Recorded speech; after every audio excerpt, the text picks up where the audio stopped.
Good evening. On behalf of the Indiana University College of Arts and Sciences, I would like to thank you for joining us. I'm Vanessa Clow, and I serve as the college's Director of Alumni Engagement.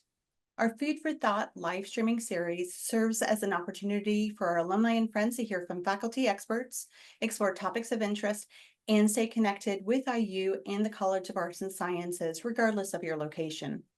At this time, I'm delighted to introduce tonight's featured presenter, Distinguished Professor Emerita of English, Susan Gubar. A pioneering feminist scholar, literary critic, and writer, Professor Gubar is best known for co-authoring The Mad Woman in the Attic and co-editing the Norton Anthology of Literature by Women. These works helped reshape literary studies by analyzing how women writers in the 19th century engaged with the patriarchal literary traditions. In addition to her scholarly work, she has written movingly about illness and aging. Professor Gubar's latest book, Grand Finales, which examines how highly creative elderly artists sustain or reinvent their creative lives later in life, is the focus of tonight's program.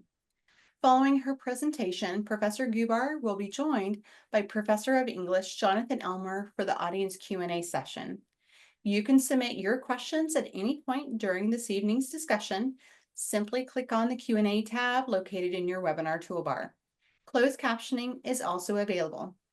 Now it is my pleasure to welcome Professor Gubar for her presentation. Thank you. Thank you very much. It's very kind of you, and I want to begin by thanking Jonathan Elmer for leading the Q&A at the end of this very short talk.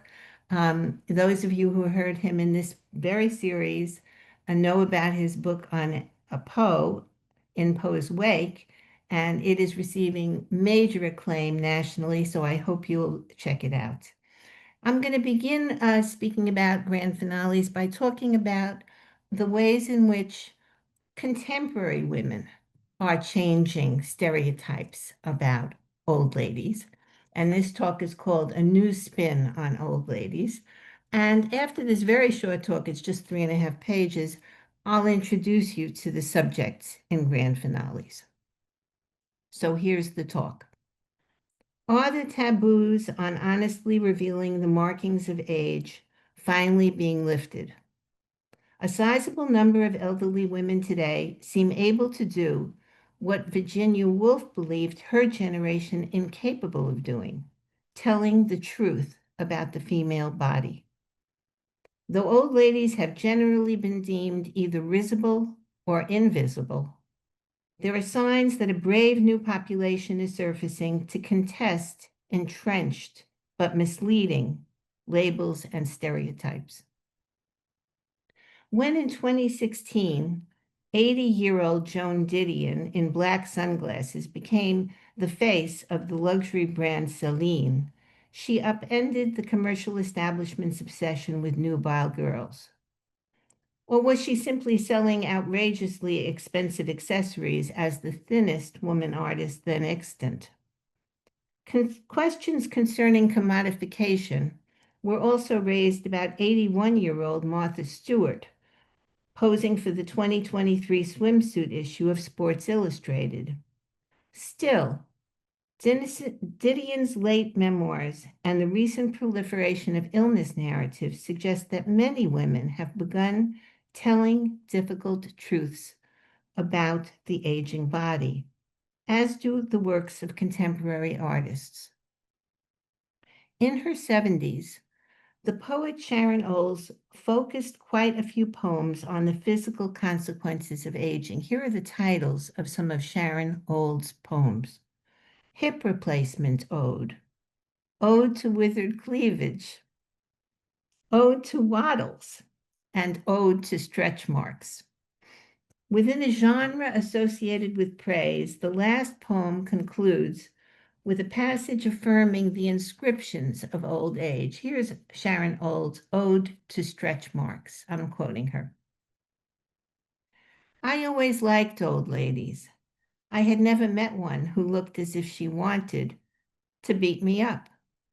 So the language of aging, the code of it, the etching, the scribbling, and silvering are signs to me of getting to live out my full term, enduring to become what I have loved. Olds is drawing on a tradition created by Black writers like Audre Lorde and Lucille Clifton, who addressed the effects of medical interventions on the language of aging. In Clifton's meditation on her hysterectomy, Poem to My Uterus, she wonders about her estrogen kitchen. Quote, "Where can I go barefoot without you? Where can you go without me?" The New Zealand born poet Flora Adcock attends wittily to aging throughout her volume Glass Wings. She considers aphasia when she stepped onto a bus and a missing word skipped briskly into my head, impatient at having been kept waiting. In another poem about acquiring a walking stick, Adcock staunchly declares it's only temporary. She poses a question in a poem called Having Sex with the Dead. I'm quoting her. How can it be reprehensible to dream of the looks on their dead faces as they plunge into you? Your hand circling a column of one-time flesh and pulsing blood that now has long been ash and dispersed chemicals. The vagaries of desire surface in many films starring cherished actresses who are over 60 or 70 or even 80. Toward the end of the movie, good luck to you, Leo Grande. 62-year-old Emma Thompson plays a widow who stands naked before a mirror with a neutral gaze. The actress says in an interview in The New Yorker, it's not approval. Oh my God, I look great. And it's not, oh my God, I look horrible. It's, that's my body. And I know that it can bring me joy. Painters and photographers also resist the culturally instilled self-alienation of aging, a subject tackled so smartly by Nora Ephron in her essay collection, I Feel Bad About My Neck. Consider Alice Neal's 1980 nude self-portrait, in which she is perched on a striped chair with sagging breasts, a distended belly, and a paintbrush in one hand. Or consider Jocelyn Lee's 2020 photographs of naked elderly women posing in natural settings. Both visual artists seek to offset body dysmorphia in the aged, just as numerous writers topple long-standing but debilitating assumptions about the asexuality or grotesque sexuality of oldsters. Late in life, Adrienne Rich memorialized her lengthy partnership with the Jamaican-American author Michelle Cliff in a poem called Memorize This. Here's some lines from that poem by Adrienne Rich. One loses an earring, the other finds it. One says, I'd rather make love than go to the Greek festival. The other, I agree. Grace Paley, in the poem Here, describes herself as an old woman with heavy breasts and a nicely mapped face. Wanting to summon her husband to her side, she concludes the poem with these lines: I am suddenly exhausted by my desire to kiss his sweet, explaining lips. Ursula K. Le Guin seemed to forecast the evolution of all these artists. At the end of a spoof titled Introducing Myself, she confesses, and I'm quoting Le Guin here, I am born before they invent women, and I live all these decades trying so hard to be a good man that I forgot all about staying young, and so I didn't. And my tenses get all mixed up. I just am young, and then all of a sudden I was 60 or maybe 70 or 80. What's next? Mimicking the confusion inculcated by a male and youth-dominated society and by the brain fog of so-called senior moments, Le Guin concludes, if I'm no good at pretending to be a man and no good at being young, I might just well start pretending that I'm an old woman. I am not sure, Le Guin writes, that anyone has invented old women, but it might be worth trying. While celebrities as different as Oprah Winfrey, Lily Tomlin, Isabel Allende, Gloria Steinem, and Jane Goodall dramatize the heterogeneity of seniors and shatter stereotypes of little old ladies, we might begin discovering what has long been obscured.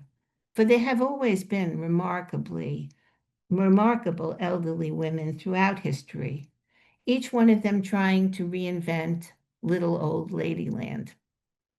Maybe in our times, we will be more successful at rising to the challenge issued by Harriet Beecher Stowe back in 1852. Why don't somebody wake up to the beauty of old ladies?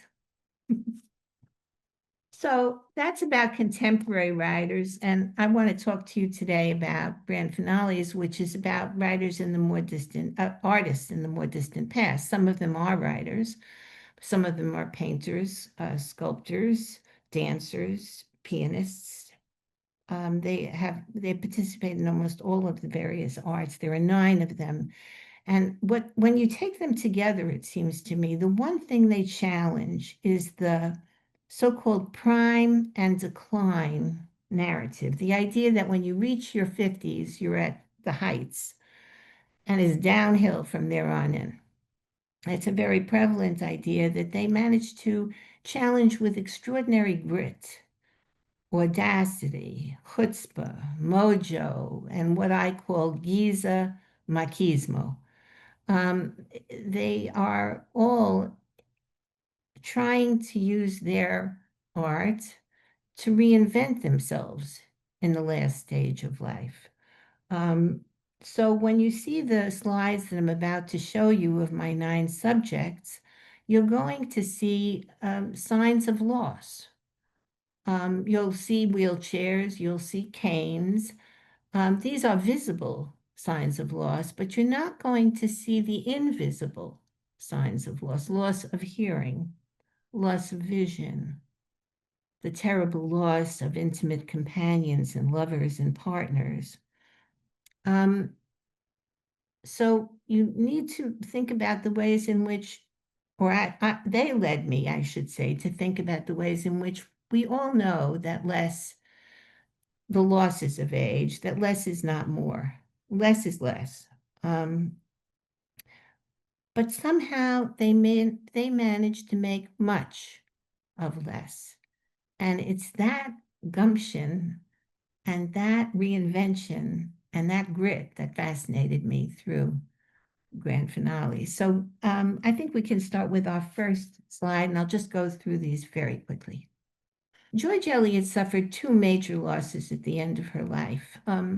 The first was that she lost her faith in her earlier ideals, and that does happen to some people. She was a fervent believer in humanism, and she really began to doubt whether society will progress and whether humans could have a capacity for compassion that she had depended on. That was terribly disillusioning for her, but she also lost her soulmate, the partner who was able to facilitate all of her books. And in the midst of a terrible depression, George Eliot decided to save herself by marrying a man 20 years younger than she. She knew that this young man would not be her soulmate. He would not be a replacement for George Henry Lewis, but he would be a consort who would certify her authority as a writer and a Victorian sage. This is Colette writing a little bit later. She started writing in the 20s and she started writing quasi-pornographic novels. But in late life, Colette wrote a series of memoirs in which she made it very clear that she was happy to be out of the sexual marketplace, which she thought was stacked against women. And so she embraced memoir writing, and she also wrote a novella named Gigi, which some of you know as a play. And she wrote also about pain in a very interesting series of meditations about what she called honorable suffering. She too ended up with a much younger partner. You see him here, Maurice Goudeket. And he was so much younger and such a protege that he tended to be called Monsieur Colette while he was living with her. This is Georgia O'Keeffe. She also ended up living with a much younger man, Juan Hamilton, who became her protege. And this was a complete topsy-turvy from her earlier life. Earlier in Georgia O'Keeffe's life, she was the protege to a very famous photographer named Alfred Stieglitz. So she turned that around in late life when Juan Hamilton became her protege. The contrast between New York City and Stieglitz and New Mexico and Juan Hamilton speaks of the extraordinary change in Georgia O'Keeffe's life. She suffered from macular degeneration, and instead of producing the sorts of flowers and fruits and skyscrapers that we associate with her early periods, she produced beautifully mystic paintings of pastels in which there is nothing at all to see. This is Isaac Dinesen, the quirkiest of my old ladies, and she liked to think of herself as a kind of sorceress or witch. She lost her African farm, as you know, if you've seen the movie, Out of Africa. But she spent the last few years of her life, the last 5 or 6 years of her life, writing mystical and marvelous stories, very disruptive and very subversive. Um, and she too suffered a lot of pain. She had to deal with the fact that she was given syphilis by her first husband. She said it was worthwhile getting syphilis to become a baroness. So she loved being the baroness, and she suffered also from many gastric problems brought on by late life anorexia, a subject very few people have studied. But she felt that all sorrows could be borne if you could tell them in a story. This is Marianne Moore, who also went through a very different evolution in late life. In the beginning of her poetry career, she wrote extremely difficult experimental modernist verse. At the end of her career, she wrote poems praising New York City. She was a fan. She wrote about Muhammad Ali. She wrote about the Yankees and the Dodgers. She got her poems came out in major newspapers in New York City. She wrote about its museums and its bridges and its parks. So she was a radically different poet in late life. She went really from being the poet's poet to the public's poet. And in late life, you see her tricorn hat here. She used to sort of go to parties and get publicized and appear on newspaper and magazine covers as George Washington crossing the Delaware. She marketed her old age with this sort of replication of herself as George Washington.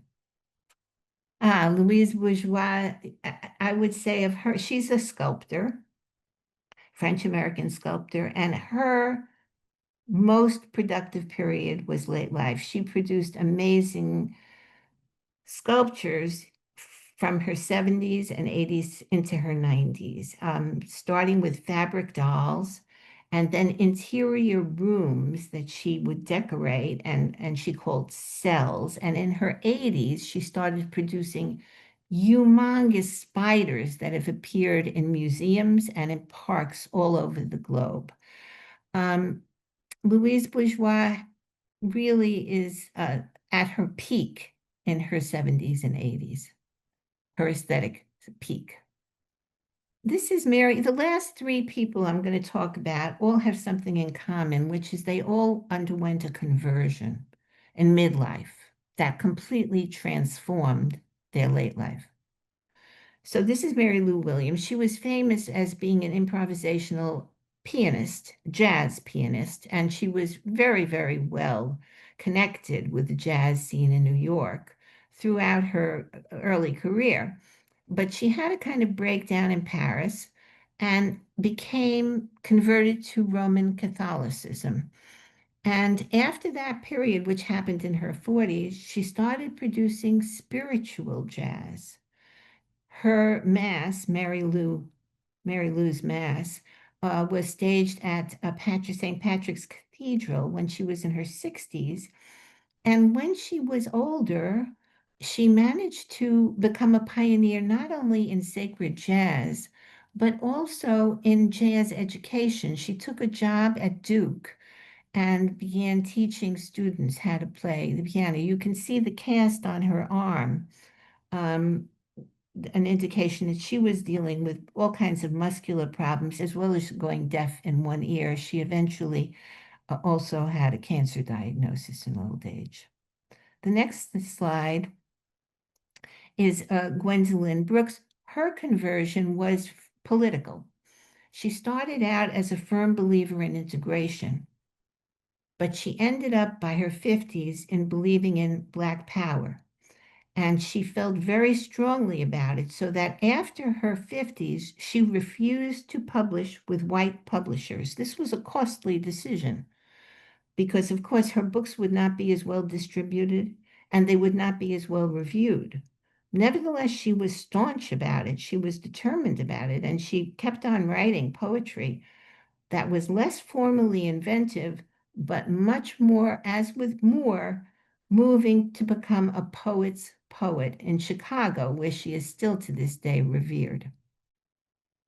The last slide is of Katherine Dunham, who was a very sexy, almost raunchy dancer on Broadway and in Hollywood. And she also went through a sort of change, and her conversion had to do with the age limitations and stipulations of dancers. At a certain point, Katherine Dunham kept on dancing until her 50s, which is quite unusual. But in her 50s, she realized that she couldn't. And she didn't want to go just into choreography, although she would do some wonderful choreography. She decided to write two memoirs, fascinating memoirs about herself. And in the process, she convinced herself that she should become a dance teacher. And so this woman who had been traveling all over the world, lived in Haiti, traveled throughout Europe and the Orient, what was called the Orient in those days, and of course throughout America, touring with her troupe and performing with her troupe, settled down in East St. Louis and dedicated her last 3 decades to creating a museum and a school for students in need of the arts, not just dance, but musical instruments and she also taught the humanities. She taught and her school taught the humanities, anthropology, psychology, literature, culture. She became an extraordinary beloved member of the East St. Louis community at a time when it was at its depths of deprivation and racial polarization. So those are my 9 subjects, and I think I'll ask Jonathan now to come and join us. I tried to keep that as brief as I could because I'm so interested in your questions. I'm here to feed you the questions when they come in, and I will. Thank you for sharing that, not just your 9 women, but all the ones before the 9 women, the other women. Yeah. It was fascinating. And I'll just kick things off by asking a very general question, but I think it's kind of well, I think it's a significant question. You write this book, you yourself are thinking a lot about your own age, and what it means to get older as a scholar and a thinker and a writer, as you are. And you, like anybody else, are dealing with changes in what interests you, what you feel capable of. I'm wondering if any one of these, or maybe a couple of the 9 figures that you focused on, spoke to you in some personal way, where you felt like a kind of an identification with them for one reason or another. Great question. Have you ever heard this phrase? It's weirder. It's so weird to be the same age as old people. I saw that on a t-shirt that I just ordered. It's weird to be the same age as old people. What I'm talking about is the self-alienation of aging, that when you're old, you don't think of yourself as old. When you look in the mirror, you're shocked. I think of myself as 12 years old, 15 years old, 20 years old, but I don't think of myself as 80 years old, which is what I am. So no, I was think when I was writing the book, I was thinking about the old ladies I know. And the one who I thought about the most was Marianne Moore because she reminded me so much of my mother and my husband's sister, Uh, the two old ladies I happen to love. And Marianne Moore loved New York City. I mean, she really dedicated her verse to the bridges, to the museums, to the fans, the baseball, even the horse racing places. I mean, she was just in love with New York City. And my mother loved New York and loved walking in New York as an old lady and going and visiting restaurants and theaters and museums. And Don's sister, my husband's sister, loved Chicago the same way. She loved getting on the buses, going to free arts events, that kind of thing. So I thought about them. But when I think about who I identify with, it's the quirkiest of them. It's Louise Bourgeois. mm, And it's odd because well, I share her agoraphobia. I'm increasingly wary of going out. I'm happier working in my study. She had two sons. I have two girls. She had good relationships. I hope I have good relationships. But she loved her work. She really loved her work, and her work changed so markedly in her 70s and 80s. And I think since the cancer diagnosis, my work has changed quite a bit. I think it's become more personal. And even in this book, which is a critical book. But it's way more biographical than my early criticism. I mean, right. The Mad Woman has no biography in it. It's all textual. So I, Right. I would say Louise Bourgeois, quirky as she was, I really do identify a bit with her. Well, that makes sense to me because she offers an example of somebody who loves the work. She Uh, loves the work. She loves it's not for ambition and it's not for recognition. She just loves conceptualizing the work. Yes. and also an example of somebody who, as you say, peaked in her 70s and keeps going into the 90s, and that's kind of a yeah, inspiring It example. is inspiring. It is inspiring. Although, and whenever I'm introduced by my very first book. Yes. That will always happen. Well, that one made a splash for sure. Yeah, that will always happen. It'll always be the Mad Woman. I mean, So I'm going to give you a question or two that's come in over the wires. This is a question. Thoughts about the idea that it is with menopause that women truly possess their own bodies. yeah, I think that's a great question, and I'm so glad somebody asked it. I mean, one of the things about old age for women, which is different from men, is they're not spending most of their time childbearing or child rearing. So all the guilt that attaches to mothers who want to be sculptors or musicians or dancers or writers falls away. I mean, you are not having to deal with that problem. So there is a huge, it's so true. That's all I can say. I mean, all of my old ladies had stepchildren or children or nieces or nephews. Mary Lou had nieces and nephews, not children, who they cared about and cared about quite a bit. But they're not responsible in the way you are for a young child on a daily, insistent basis. So there's no question that for old women, there is a sort of extraordinary, vertiginous freedom. No question about it. That, And grandparenting is not the same thing. It doesn't require the same essential responsibility that parenting requires. right. That question, by the way, was from Renata Kovats Miller, Oh, I know Rodano. Yes. your former He's the student. provost at City College or dean Yep. or something. Yep. Yes. I wanted Hi, you to know that for sure. Renata. So this question comes from Jill Underly. You spoke about 9 remarkable women who used midlife not as a crisis, but as a becoming. a chance to create, shape culture, and reinvent themselves. Are there 21st century women you see leading the same kind of reinvention today? And how can we model that spirit so younger generations see the last third of life as a period of expansion and possibility rather than decline? Well, I think at the end of the talk, I mentioned some of those contemporary ones. I mean, Isabel Allende is a very interesting example. Jane Goodall is a very interesting example. Um, Before she died, Tilly Olsen was a very interesting example. I think Gloria Steinem. I think we've got lots of role models today. I mean, I can't I listed them all here, but Lily Tomlin, Oprah Winfrey. I could you could go on. I And mean, you mentioned Sharon Olds, who's yeah, another example. Sharon Olds is now in her late 70s, I think, or early 80s, and I think now there are lots of role models. Right. And in Right. terms of late life love, which is a subject I've touched on because I've tried to indicate that, a lot of my old ladies really got an enormous oomph from younger people.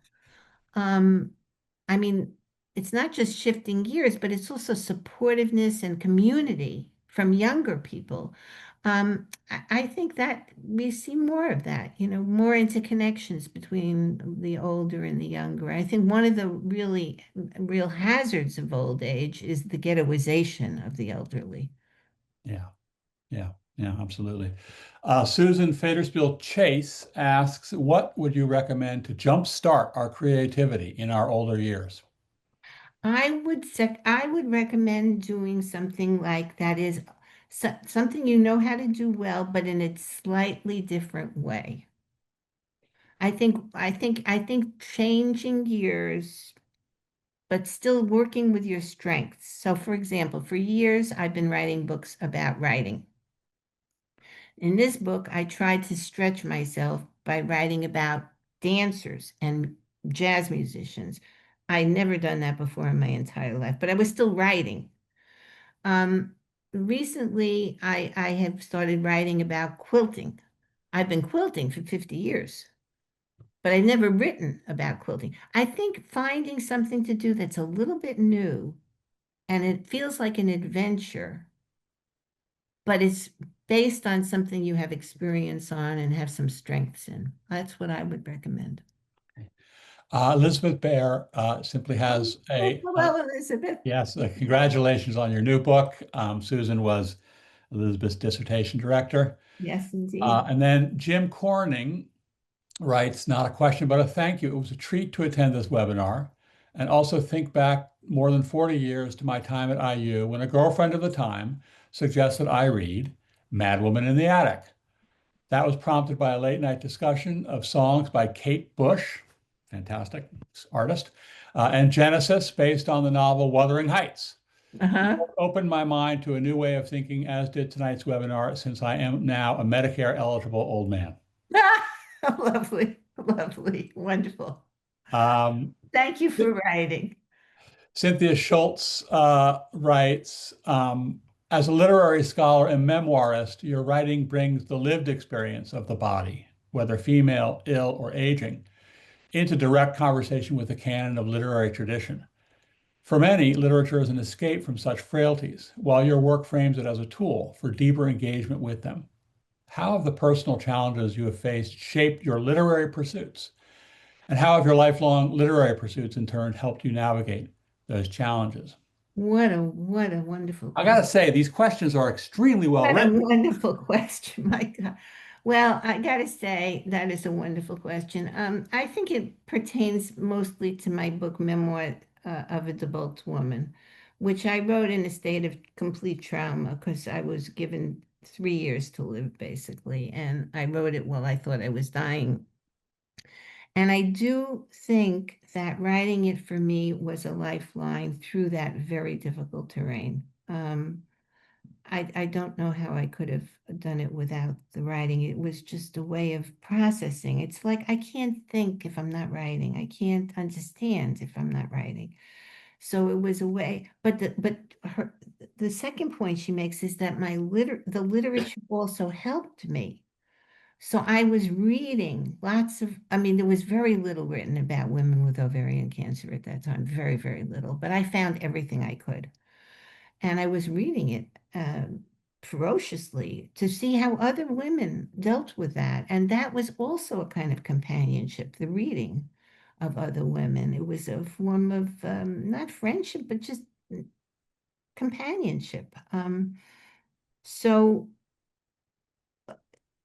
when I was asked by the New York Times to do this column on living with cancer, I was I was already in a trial, a clinical trial, which was sustaining my life beyond my expiration date. But even then, I felt having to write about discrete issues about getting a port or not getting a port, about an ileostomy, how to deal with it, about, neutrophils, I mean, things that many women with cancer deal with all the time, about cancer support groups and their dynamics. I found it a way of understanding what I was going through. Um, it was extremely invigorating for me. Yeah, yeah, the whole community that's Yeah, formed, and you're part of and you're held up by the community. right. Here's a question from Clara Mitchell. I'm struck by the women like O'Keeffe pictured with younger men, and wonder about the ways male gatekeeping or taste making might be in the background of other older women's visibility, even today. To what Yeah. extent might women successfully define themselves in the public eye without that male gatekeeping today, do you think? I'm not sure what I know what she means by gatekeeping. And Do I'll you, finish the Janet? question. Maybe it'll help explain. I ask as a 37-year-old female scholar who feels continually struck by the insidiousness of male taste in determining female visibility and or Oh, credibility. fascinating, fascinating. Well, I will say one thing. That is what surprised me, is how many old ladies had young consorts. I was not expecting that when I started this project. I mean, George Eliot, the man is 20 years younger. Um, Georgia O'Keeffe, the man could be her grandson. That's how much younger Juan Hamilton is. Okay. Yeah, Um, uh, Colette, he's 16, 17 years younger than she, the third husband, Monsieur Colette.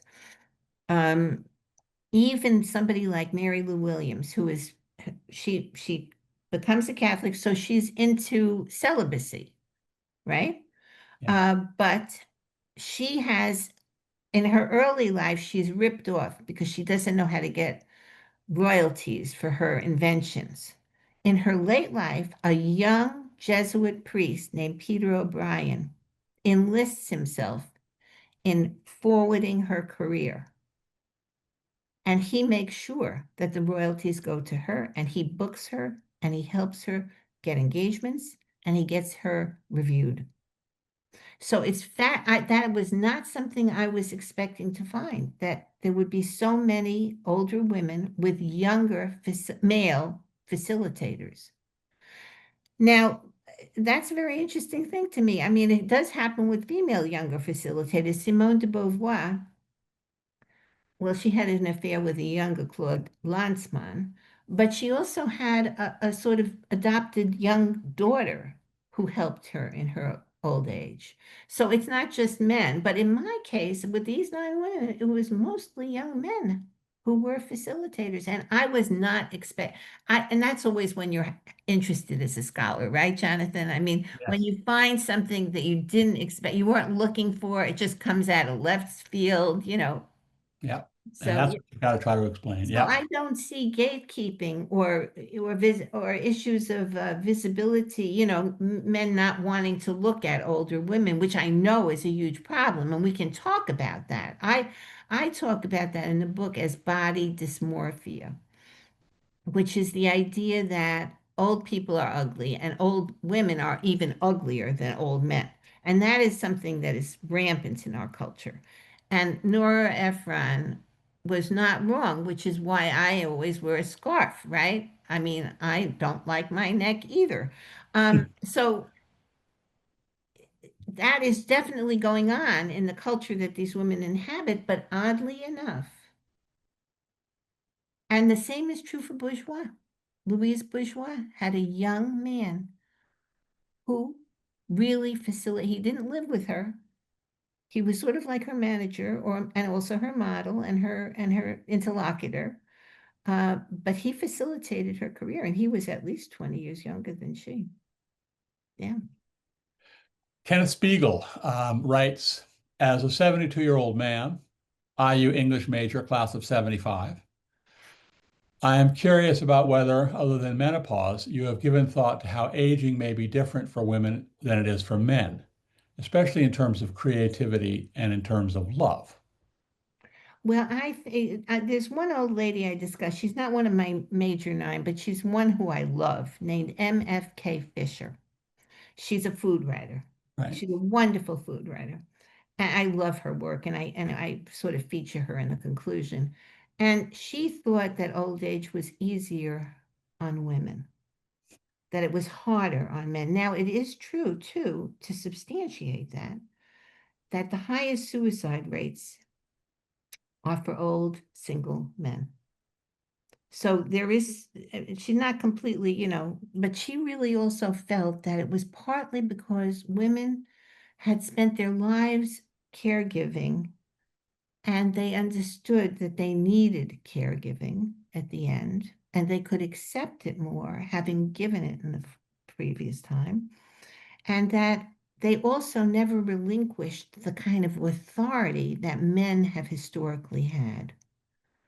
So if you think about a touchstone text in aging, King Lear, he loses, right? He loses until somebody says to him, "What need one? You don't even need one knight." I mean, he loses. He loses his property. He loses his knights. He loses his everything. He ends up naked on a heath because he had such extraordinary autonomy as king. This is terrible degradation. But women very rarely have that kind of autonomy every time in their lives. So it's not that sense of loss. And as somebody said in an earlier question, there is this freedom of not being a childbearer or a rearer. So there is some thought to the fact that it might be easier for women, although I'm hesitant to go there. Right. I As you mean, say, I know old women who are impossible and hate old age, and they hate themselves and they're miserable, I have to admit. And I know several old men who are heroic and stoic and charming and funny. So I don't want to generalize. yeah. I have a few appreciations, and I'll just Okay. give them one after another with Okay. attached to the names. Laurie Miller Oh, yes. says, "Thank you, Professor Gubar, for enriching my IU experience. It's made a lifelong impact." BA 85. Oh, Patrick Shoulders writes, "Thank you, Susan, for all the prestige you have brought to IU. You are one of our best." Pat Shoulders. oh, that's lovely. Thank you. Emily Gilman writes, "I too remember reading female writers through your lens in 1974. Oh, my goodness. That was a long time ago. You were one tough cookie. I I, was tough. I was I tough. think of the challenges you presented in my attempts at expressing myself coherently. I'm looking forward to reading your new book. Bravo to you, and so happy to see you here." Emily Lieber Gilman. Oh, how lovely. Cynthia Schultz simply chimes in with, "MFK Fisher is awesome." Hmm. She is awesome. I mean, talk about a tough cookie. Yeah. Liz Rogers writes, "Thank you, Professor Gubar. I was in a freshman class that you taught and remember your brilliance and the ways in which you cared for and nurtured your students while researching Mad Woman and raising children. Thank Well, you there for the was inspiration. I am a teacher now, class of 82. Oh, there was no class I loved more than the big freshman lecture. I loved that. I just loved it. I It was remember. much fun. So much fun. I miss it a lot. Uh, Paige Gray asks, in your research, did you find when you start feeling old, that when you start feeling old changed at all? That the period when people start feeling old, did it change? It feels that despite our life expectancy increasing, much of the culture still uses the same markers. That's interesting. The marker in America is 65, isn't it? Yeah, well, I think so. Yeah, I think it's around. I mean, that's just the general marker. I do think it differs for people from people to people. Again, to go back to my subjects, many of them had these very difficult midlife crises. I mean, I could go back to Georgia O'Keeffe, for example.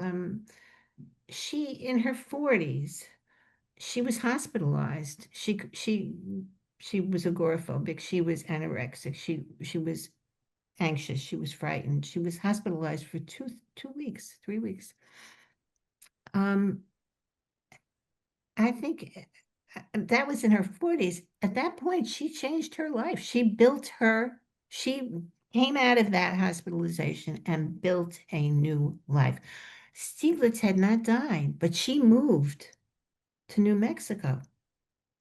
And she would come back to help him, periodically. And when he did die, 20 years, 10 years later, she would come back and help with his papers and put his papers in the proper places and distribute his artwork.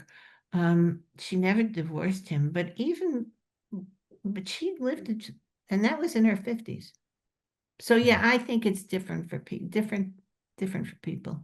I think one of the subtext of the question, it seems to me at least, is we have more time in general We as do, we do, we do. and We have longer life we have more expectancy. quality time. We have more time to actually, and so your nine women are obviously unusual in certain kinds of ways. They're very, very powerful artistic people, but they Mhm. also maybe model what's good to do all the way through. Just keep doing stuff, keep busy, be as creative as you can.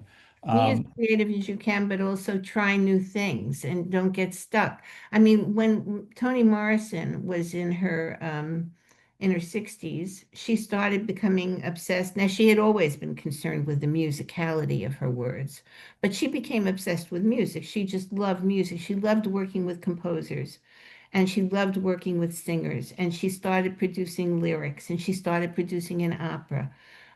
She was still writing words in the English language. She was still dealing with themes of slavery and of, racism and of the richness of the Black community. But she was moving in a much more musical direction. And the last few works are all put to music. hmm. So that I think that's really a key is to try new things, that are aligned to what you do, but not exactly what you have done. Yeah, yeah. A few more appreciations, by the way. That last question was from Paige, and she says, "Thank you, Professor Gubar. She's herself a proud IU grad, and you're one reason I became an English professor." Wonderful. Um, Jane Soika says, "I still regret never taking a class from you at IU. Your new book is great." Jane Ziegler Soka, I think we pronounce it. Yeah, I'm not sure. she's a good person, very good person. Rachel Gold writes, "Thank you, Professor Gubar. I earned my MA in English in 95, and now I teach women writers in Durham, North Carolina at a historically Black college. My students still love Gwendolyn Brooks. Ah, Not good. know Mary Lou Williams until I read about the women featured in your book. She died here in Durham in Yes, she did. 1981. Yes, she Thank did. you for introducing me to her and reminding me of the other more famous women that you feature, such as Colette and Georgia O'Keeffe. You're so wonderful and wise to listen to. Yes, I love to trace the connections between literature and music. And in fact, I teach Nina Simone, Ah, who was a North Carolina native and another brilliant mm, pianist. mm. I just taught yesterday Mary Lou Williams in my Oh, jazz really? class Really? when she was very young in the 30s with Andy Kirk and the 12 Clouds of Joy. Andy Kirk, yes. And she He's the was person who very, very taught good. her, he's the one who taught her how to write down her compositions. Yeah, she not only played the piano for the band, but she was the arranger for the band. Yeah. And Yeah. she was, early 20s at the time. But he only booked her as the pianist because he was producing a record, trying to get a record produced in Chicago, and he was waiting for the male pianist to come, and the male pianist didn't make it, and so he accepted her for the recording. Well, the one I was teaching and listening to was one where they feature her, and it's called "The Lady Who Swings the Band." Oh yes, Yeah. It's a lovely one. Okay. Sue Matulski says, I also regret not taking your class. My advisor told me to keep with the traditional subject as I wanted a doctorate. I later studied Jane Austen, and while I never had your class, I read Mad Woman in the Attic and Shakespeare's Sisters, and they influenced me greatly. Sue Matulski, BA 78. Lovely. So those are those are the questions we got from the listeners. I thought they were very thoughtful, and as I say, very well written. Mm-hmm. We can wrap up. Is there anything you want to say just to close things up, Susan? Well, one of the things I was thinking about recently was just how, one of the differences between old age and earlier ages is there are so many layers of memory. And of course, these lovely letters that you've just read to me bring it back, what I was teaching in the 70s versus what I was teaching in the 80s or the 90s. And what a rich life it is for us, how lucky we are to have been here at this place in this time, to have such extraordinary memories to excavate and think about.